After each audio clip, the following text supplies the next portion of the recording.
I just received, or I just signed up for my studio space here in the Pajama Factory. And Anna Falat, the owner of the Eagle Rock Winery, had this doorway right here.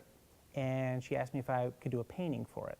It started out with a bunch of thumbnail sketches, and through the thumbnail sketches, one came out where I drew Bacchus in a suit. And that was the moment where I was like, aha, I got it. So the idea of Bacchus kind of came to mind, and the Roman god of wine. He's portrayed as a very young god. Caravaggio does a beautiful painting of him. Very young, 18, 19 years old, obviously intoxicated by the rosiness of his cheek and his all-knowing grin.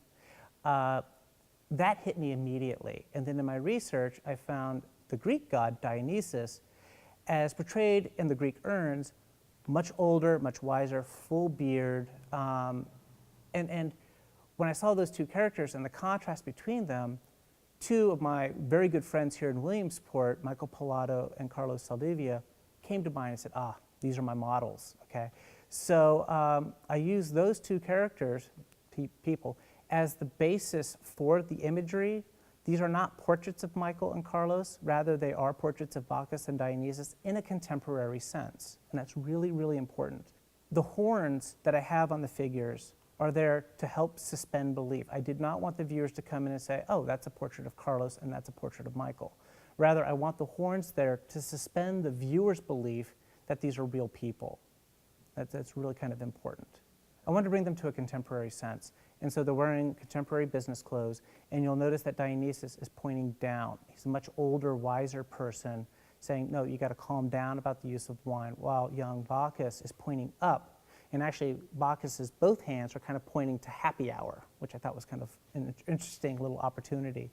The idea is that they're conflicting each other. They're showing both the good and the bad side to wine.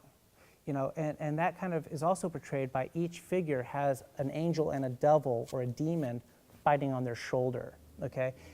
It's not that this battle ever stops throughout your life, okay? So there are personal little comments and visions that I have or comments that I make about, you know, this battle with wine we all have.